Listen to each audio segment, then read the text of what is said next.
Hello out there in YouTube land. This is Morris Man, and thank you for coming to another episode of Tell It Like It Is, and my co-host Joseph Spencer. Now you probably just noticed something kind of different. It's like, why aren't you guys in the studio today, and why aren't you dressed? I want a hat. You want a hat? No, We'll give Joe a hat after the show. But today we decided to kind of do more or less kind of a more laid back, kind of a round tables type of discussion. And we're going to touch on two topics today. One is going to be sports, which I'm going to kind of handle because I'm a sports buff and Joe is more or less an art kind of connoisseur. And the other topic is going to be... I'm an art punk. Beatnik. Beatnik, yeah, right. They were punks. And the other topic is things that we can't do anymore that we used to do. So without any further ado, we're going to get into the sports thing. And I'm going to kick this one off. I guess I have some very unique observations. I know nothing stays the same, but I have an issue with things that just don't make any sense, or they're doing it based on something that doesn't make any sense. And what I mean as far as that is sports. I look at sports now as opposed to when I was a very small young person. And I can recall back then that it was based on logic and things that made sense. Now it's decisions made by the corporate office, and these guys know nothing about the sport because they never played it. They just rich people that own teams now. And they call the shots and don't know what the hell they're doing. And I gave you a good example, and Joe can attest to this. When I was a kid, or probably more so when Joe was a kid, let's say baseball, for instance, there was just one pitcher that played the whole entire game, 9 innings. Unless he got, rocked, as the term they used to use, and they had to take him out. Other than that, this guy pitched the entire game. Now in baseball, you got three guys. You got the starter, the middle relief guy, and the closer. So you got three guys on any given day on the mound pitching. And it's like, is this such of a daunting task that they need three guys to do it now? Like I said earlier, the rotating cup, it wears out. And that's because they're throwing pitches that are bad for the arm, like the screwball and knuckleball. Those pitches will destroy your arm, so why even pitch or use those pitches? Right. But, it's just an interesting observation. The pitcher, now who makes a whole lot of money versus the pitcher back in the 50s, maybe made 5 times more money. And he only had to pitch 3 innings now as opposed to an entire game. Them guys probably made $90 a week. Yeah, but yet the guy who sits behind the plate, the quarterback, or should I say the catcher, he squats for the entire game. And I challenge anybody out there today, squat down for 5 minutes. Just, put on your favorite song and squat for 5 minutes, and that'd be the longest 5 minutes of your life. But yet they don't give him three guys, a starter catcher, a mid-relief catcher, and a closer. I think that guy deserves more of a break than the guy on the mound. But that's just my opinion.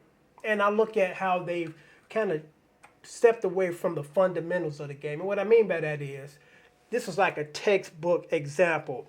The beginning of the inning, first guy gets on, and he's on first base, no outs. 99.9% of the time, the playbook would call for a bunt to advance the guy from first to second with only 1 out. And usually if there's just 1 out, the other two guys between the two of them might hit a base hit and bring that other guy in. Mm-hmm. Now they do this. First guy gets on, no outs. And the guy that's up now is supposedly their flagship player who's the home run hitter guy. And they won't let him bunt. They're going to let him swing away hoping to get a home run. And the majority of the home run hitters are strikeout leaders. They strike out more than they hit home runs. And it's interesting, when Dusty Baker came to Chicago, he brought those fundamentals back. And they almost got into the World Series as a result of the fundamentals, because Dusty was real big on that. If there's a guy on first base with no out, the next guy, regardless of his batting average or his home run statistics, he's going to bunt to advance that guy. But now, corporate has gotten into the game of calling the shots, and they don't know what they're doing. It's interesting with baseball that a good example, the Cubs. Mr. Epstein, the leader or the guy that they brought in, the general manager, he literally traded off all of the Cubs, and it's like now it's a whole new team. And now it's customary that the team that goes under this undertaking that they won't be expected to have at least a winning season for 3 to 5 years.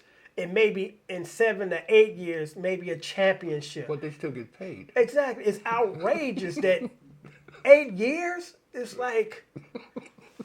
But as soon as, they bring in these new people, they get rid of their quality players. Because you got to have an experienced couple of guys on the team to bring along the rookies.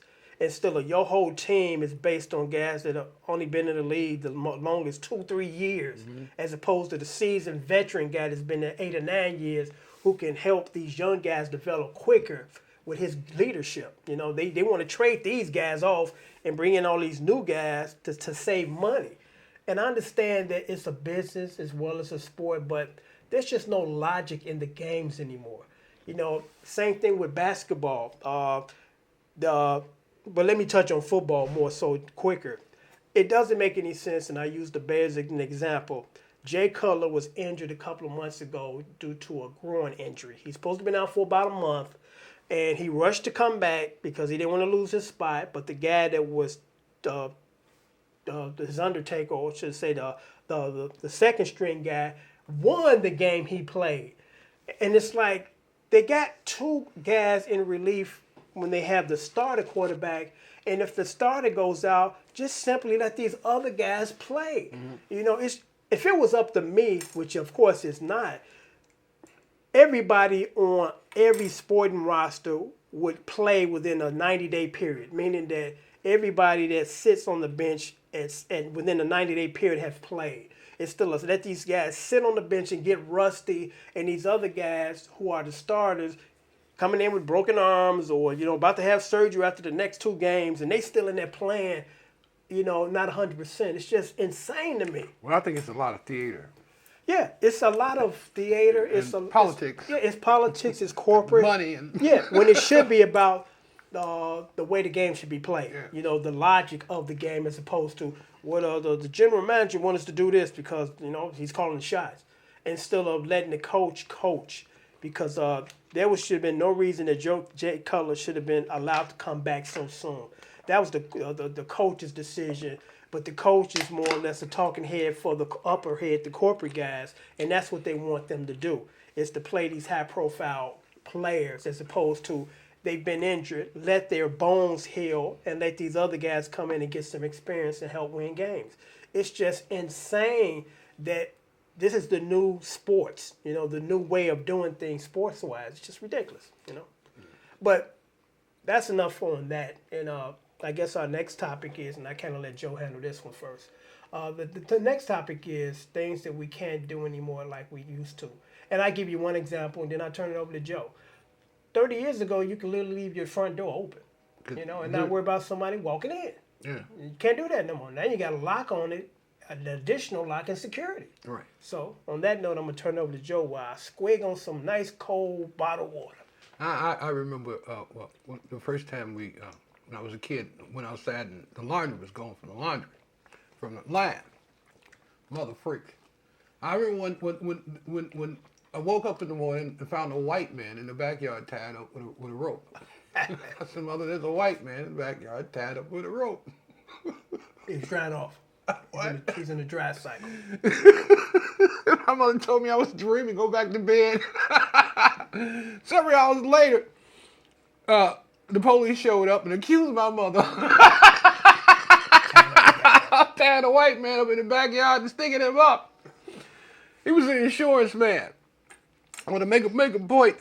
We live in a world where neighbors stick up neighbors. They got the same thing you got, and they're gonna come in and take the same thing away from you. They're gonna take your biscuits, and your I guess greens. That's an age-old discussion that just evolves because You know, when I'm dead and buried, my daughter will be sitting here or just sitting and having the same conversation about as she was growing up how things have changed. Because over my period of years in my lifespan, I've seen a lot of changes, and a lot of them are not good changes. Yeah. Again, you can't leave your doors open. You can't leave anything outside. I remember when I was a teenager, if the supermarket was closed and you was on your bicycle and thirsty, the pop machine would be outside the store, even after closing time, and you can get you a soda, you know, and to hold you over to the mall to the store open. Yeah. Now they removed that and put it in the store. Same thing with the newspaper stand. You used to put your dollar in there or quarters and pull out your paper. Those are gone too. Nickels. Newspaper used to cost a nickel. Yeah, and now they're still in the newspaper. It's still in the You know, the news guy throws the bundle out there in front of the store at 4 a.m. They open the store, the papers are missing. Who's stealing papers? And who's buying papers? I can't see somebody out there got a discount paper for you. But apparently something happening. Well, how much is a newspaper now? $1.75? Yeah, well, so if you got 100 newspapers. I've yet to have anybody come to me and offer me a stolen newspaper. So I don't know where these papers are going. I'm like, who's buying stolen You go paper? into the store and get your newspaper, and you know. All right, now, a newspaper can cost $1.75. I walk up to you and go, hey, man, I got a newspaper for 75 cents. But I yet to never see anybody to do that. I've never seen no. I mean, you sometimes see the guy outside begging. Yeah. You also see the guy out there with the link card, but I've never seen the stolen newspaper guy. But they out here, man. They really are. I guess they are, but I haven't ran into nobody that even ran into those guys. It's like, who's selling hot paper? But what paper you gonna buy? You gonna buy the $1.75 paper or the 75-cent newspaper? Well, I live by law-abiding, rules, and I would just pay for my paper. I wouldn't buy a hot paper, but I haven't had anybody walk up on me and say, "Hey, I got stolen paper for you, 50 cents off." I haven't seen that guy yet. I don't know. I mean, it's just sad that we have stooped this low that we're doing. I've seen guys take people's newspaper off the porch. Yeah, and that's different. And go down the street and sell them to somebody else. Well, usually they steal them for themselves. Yeah. So I understand that because you're stealing and saving yourself some money, but you stealing them and selling them? I ain't seen that guy yet. I've seen it. See, a lot of people miss out on stuff when they're driving. I'm a walker. I've run into all kinds of stuff in our fair city. I imagine so. I just haven't seen the stolen newspaper guy yet. I think He's elusive like Bigfoot. There go Bigfoot, Yeti, and the newspaper stolen guy. Try to sell me a straw hat. Hey man, you want to buy this? He got one hat. Yeah. I've seen the guy one day when I went to the gas station. He was trying to sell me something that he stole out of the gas station I was going in. I'm like, no, thank you, guy. I'll pass. Okay, we're back, and we're going to continue the discussion on things that you can't do anymore. And what's on my list is trick-or-treating. When I was a kid, we could actually freely go trick-or-treat and not having to worry about people trying to put razor blades in the apples or put stuff in the candy. Now I really feel sorry for these kids because they have to be closely monitored as far as someone taking them to houses and watching them and monitoring them. And, we used to have a great time. That was a big event for us, going out there getting candy. I'm older than you, and it was even more freer for me than when it was you in the 50s and in the early 60s. We could stay out to 12, 1 o'clock. Yeah. Everybody's parents knew everybody's kids. Yeah. And they used to also throw Halloween parties for us. Yeah. So all of that stuff. Yeah. And softball, it's like, whatever happened to going to the park playing a softball game? I haven't seen anybody play softball in about 10 years. Well, the softball games, the people started betting on the games. I've had some Irish friends. You go to pay. We go to a softball. I went to softball game. I don't play ball. And I was sitting back drinking a beer, and all of a sudden they handed me a box and said, "Hold this, Joseph." And I sit and held it and looked into it. It was $30,000. I get back on the south side. I see brothers be doing the same thing out there, drinking, playing softball. It's not about the fun. Nothing is about the fun anymore. It's about profit. Well, I know things also evolve because the new thing now for kids is this. Yeah. Xbox, iPads. And, they're like the 15-year-old, 80-year-old guys. Yeah, It's like I see these kids, literally teenagers, they sit down all day long. They don't go out there and run and burn calories. They like a 60, 70-year-old man. Yeah, well, you know, they ain't moving from that seat for 8 hours. I try to have conversations with them when I see them out on the street on the bus, or or they're sitting somewhere. Texting and they, playing games. They don't hear words you say. They don't hear what you say. They're in a whole other world. The ones be texting and playing the game and be listening to music at the same time. Yeah.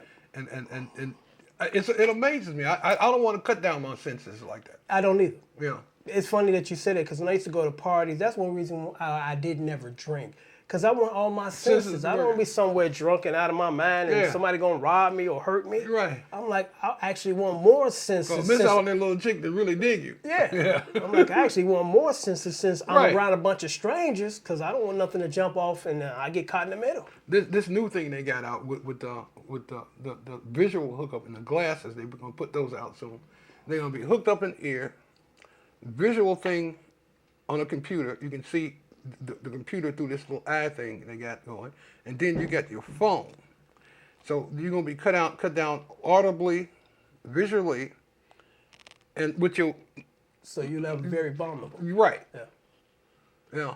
I can't understand why people want to kind of hinder their senses when they're in an unfamiliar environment. It's different when you're at home. Okay, I got my headphones on. Other than hoping that I don't miss the UPS guy ringing the bell. Mm-hmm. You're okay. But you got these people out in the public places, all goggled up, headphoned up, texting away. I thank God that I grew up in the era that I did. 'Cause I have no complaints as a kid growing up. Did you ever see that Twilight Zone where it was a guy, he read books all the time? Burgess Meredith. Yeah, Burgess Meredith. Yeah.